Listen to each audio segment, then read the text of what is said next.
ridden around here probably for the best part of the last 15 years, on and off.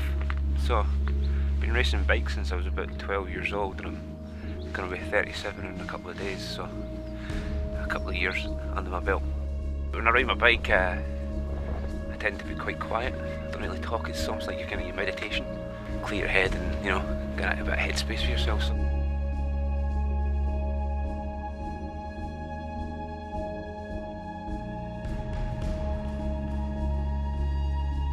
Tail end of last year, my family was hit with quite a shocking tragedy when we lost one of my daughter's auntie, Charlene Doolan.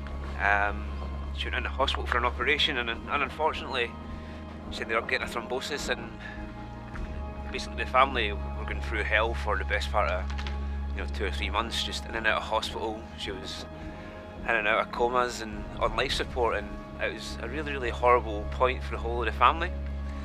And eventually we got to the point where we had to make the decision to switch off the machine, which was pretty horrible for everyone involved. And it's been really, really difficult because she was such an integral part of our family. It wasn't until the day we actually had the funeral and stuff like that you realise just how many people, she'd been a part of their lives and how important she was. So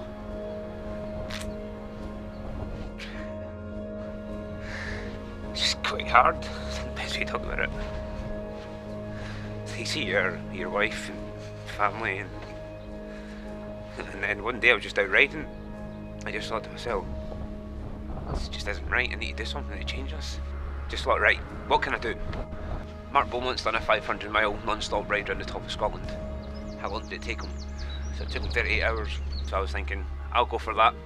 The whole idea is not to go there and try and beat a record. The whole idea is to just get more awareness of what actually people go through, what families go through. And in my case, this is kind of part of my mourning process. I've stood around and been really, really tried to be as strong as I can for my family, especially my wife, who is best friends with Charlene, and we look around and we've just lost so much, and just want to try and give something back, really, really importantly, to my family. So yeah, looking forward to doing this now. June 18th, I'm going to leave Inverness and go across all the way to the west coast of Scotland and circumnavigate the whole of the coast of Scotland, all the way up to John O'Groats and back down into Inverness. And we're aiming to do it inside Mark's, phenomenal target of 38 hours. So yeah, that's the plan, and raise as much money as we can as possible for thrombosis.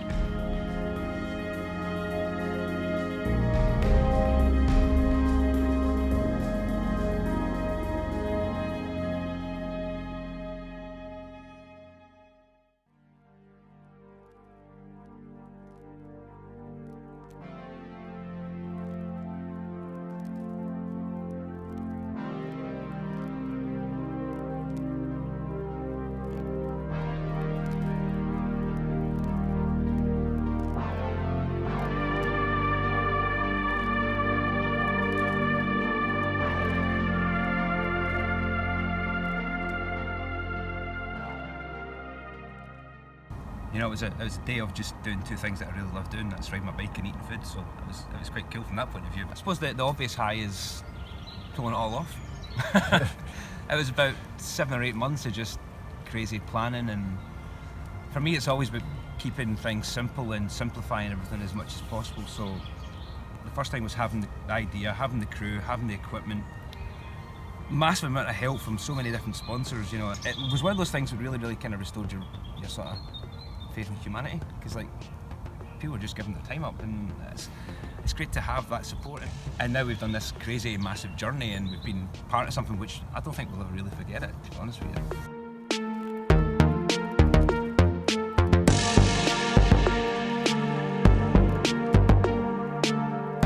It still feels quite like a bit of a dream, to be honest with you.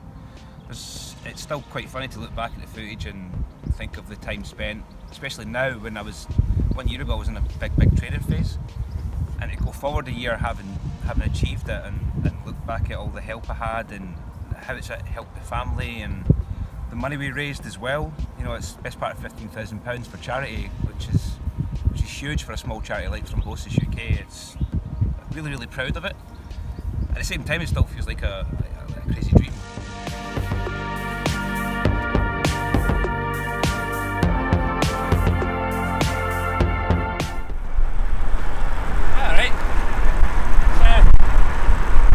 make hay while the sun shines when it's tailwind, so alright, done. Nearly 50 mile in 2 hours, so I've just been chugging down the old rice cake, so how are you guys? Any fell asleep yet? It ticked an awful lot of boxes for me. I got to do something for charity. I got to do a world record, a Strava record. I got to ride around the top of my home country, which I never realised how beautiful it was until we'd done it on that day. And the footage that Mark captures just, it's immense.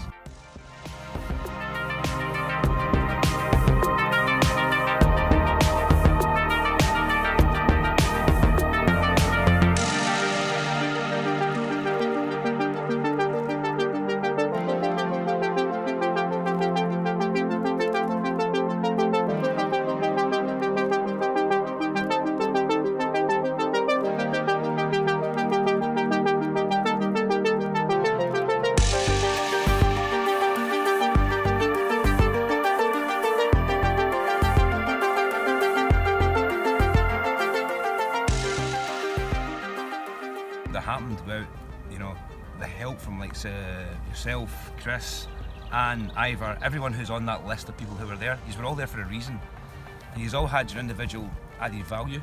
We were James's support crew, which involved doing a bit of driving, bit of riding, bit of moral support, bit of comedy thrown in here and there. We had a ball. We had a fucking great time. We had a great time. He's away for a dump. Your pals are not going to believe what's going on in this car when you tell them. Oh, that's lovely. Nice out the glass. That's lovely. I like That's that. 2015 model. I woke him up, wee ball bag. Couple, Anne's out riding with him, and another boy with a beard that looks like Scar from The Lion King. We've had to pull John out a few dark moments, like. The chat in this car has been disgraceful, by the way. Mark is terrified to go to sleep. That's the stress all gone, mate. And a toothbrush and toothpaste. I would actually really love some chewing gum. Yeah. It's in Do you want me to chuck you a mint imperial? Aye. Got it. Your rockstar antics. I fucking dropped one! Your fucking belly. You want a pack of Tang Fast Sticks?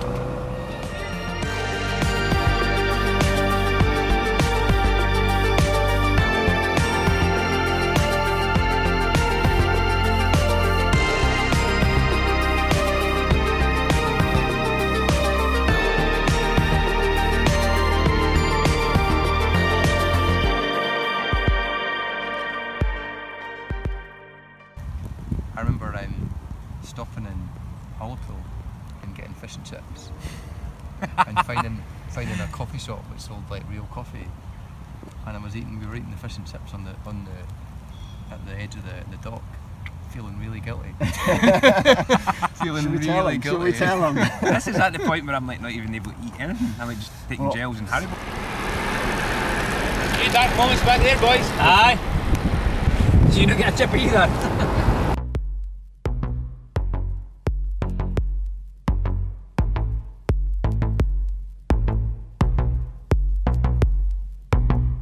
Funny you mention Ullapool, because Ullapool was the first time when I thought, we've got to do this in 24 hours. To do it under 30 hours, or do it on 30 hours, I'd always planned to doing 6 hour, 100 miles. So that was my basic rule of thumb. And we'd gained so much time already on the way up, with a nice tailwind along across to Applecross. Alright. Do you need anything? I'm alright then. I need to calm the fuck down, that's what I need. That I was then trying to work out, okay, oh man, could we do this in 24 hours? It's like, what? Just having these crazy moments in mania and you're just going, that's just farcical. And then obviously it bit us in the ass big time at the end.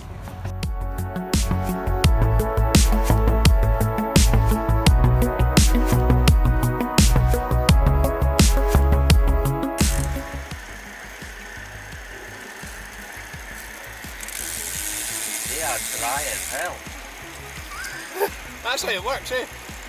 Here, just take the tinfoil off those pieces.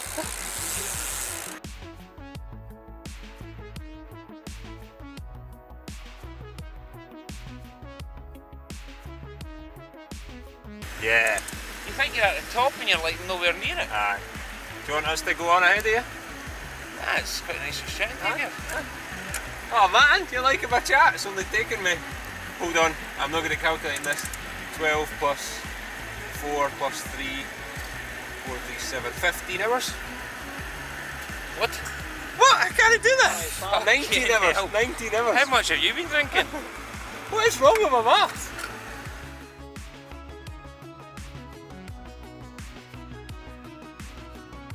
Coming over the small back road, remember it's a look inver, you cutting across the top up to Durness just before I fell asleep, and the road was just so hilly and you never had any speed going into these climbs, and I literally got to the last one and I was like, tell me this is the last bit, because we never recognised the course, we just kind of were taking it as it came. I just used my experience of being a racer and looking at percentages and all that stuff, but oh, it's probably not that bad. Oops.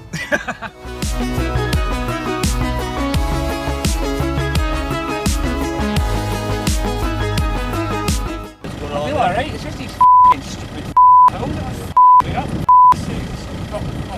See the speeds you get at down the hill, man. It's Fucking insane! frightening. I know. 50 Got a lot miles faster an hour. if I knew the fucking roads.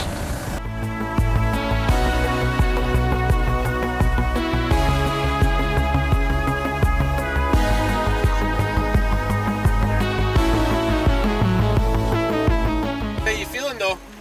You're looking good. I'm looking more tired. Aye. You just absolutely beyond that. Aye. I just get to a point, eh? Aye. Wee tiredness bubble come into your head and you just went, piss off. Yeah, that toughen the fuck up strain there. Toughen the fuck up spray? Aye. What's that? So footballers getting it. Legs and they fall over. I've got a magic sponge.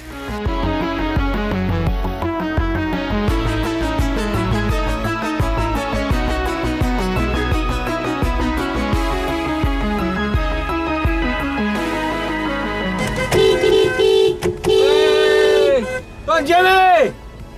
Halfway, buddy! Go on, Jimmy! Halfway!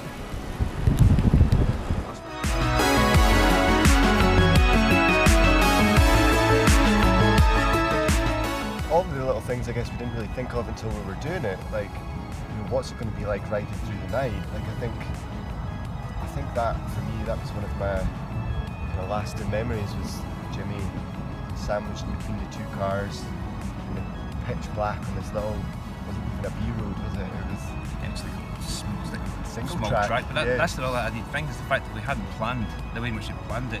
Just having that secure little bubble for me to ride in, having the car ahead and the car behind gave me so much security, and I could just literally again just get on with just what I was doing.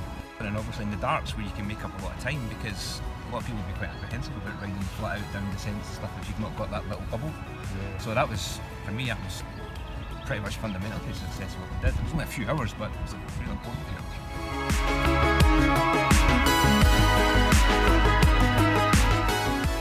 Instead of miles, I was like, he's done 200 miles. Miles. You tell him you were calculating. 533 Killam and Oaks.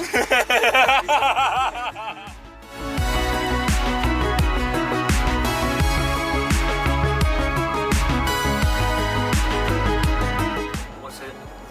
He's never mentioned it, but you need like a fallback target, so to speak. I wonder if he's got it though, and he just doesn't publicise it because he doesn't want us to say. Do you think? 34 's still a good time, man. Yeah, You know. as long as he's happy with that, Yeah, as long yeah. as he's happy when he says, you know what, I wanted 30, but I got 32 and I'm fucking done it, or I got 34 or I got 38, you know, but I done it, you know, and as long as he's happy with that, then that's He's fantastic. been quite a stickler for the 30 because we mentioned it to him early. We were like, aye, but 36 is good enough. And he was like, right, 30, 30. And I was like, right, I'm not going to mention it because what's the point taking 6 hours off? You know, take an hour off, take 2 hours off, take any?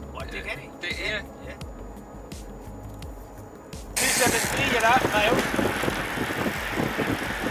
You're coming up for 300 miles, man. Jesus.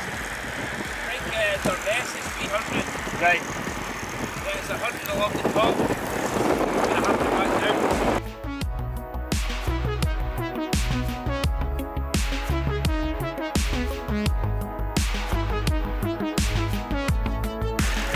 It's all downhill at Inverness.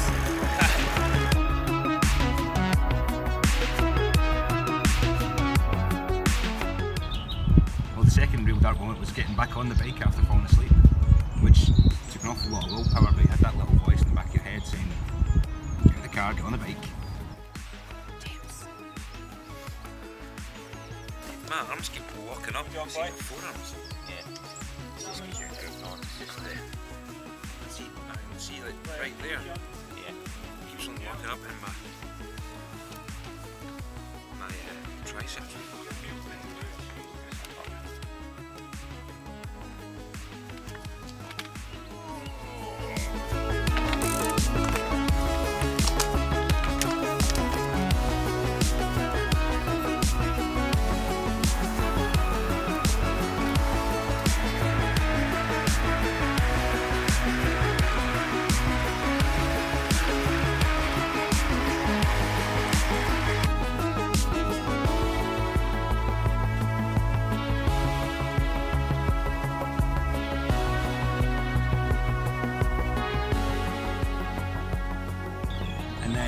Groats was like proper dark, because that's the moment where I was in the car and I was just trying to work out how long I had spare time-wise to get from John Groats to Inverness, 110 miles, and I just couldn't work it out. I was getting so frustrated, and then I was losing sight of why I was doing it, and I was in tears on my head under a rug, and I was just like, what am I doing again? And that's when like Ivor jumped in the car and headed for me, and before you knew it, 10-15 minutes later you're back.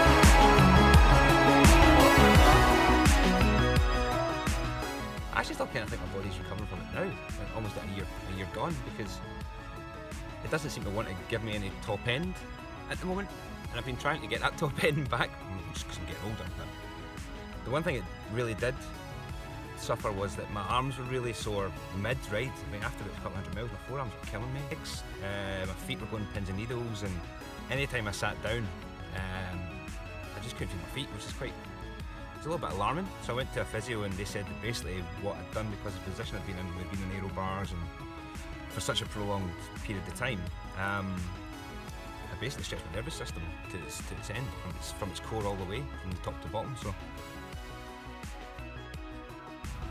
I've been asked a few times since actually doing the record if I think anyone would ever break it, but it was never about really doing the record. It was all about doing something positive for the family and doing something really positive with Charlene's name and raising as much money as we could for charity.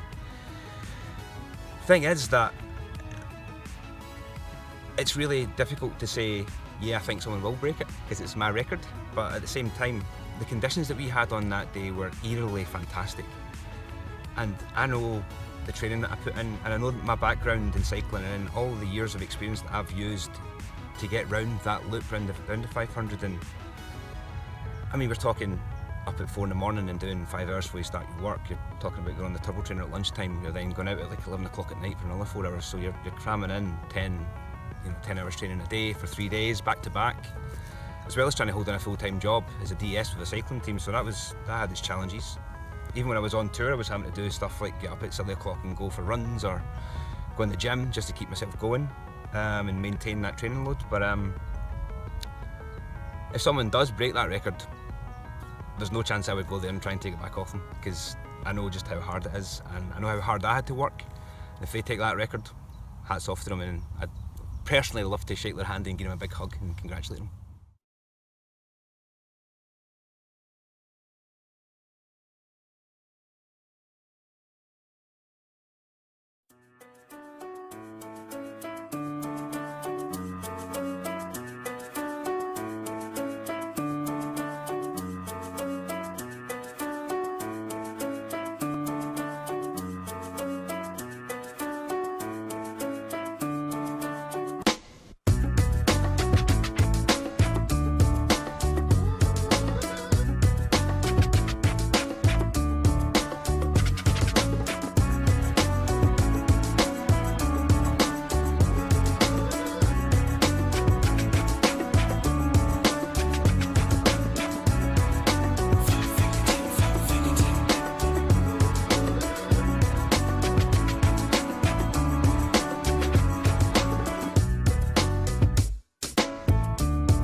think the old the brain's got that little protective point of view, the little primitive thing that keeps on saying, don't do that again, don't do that again.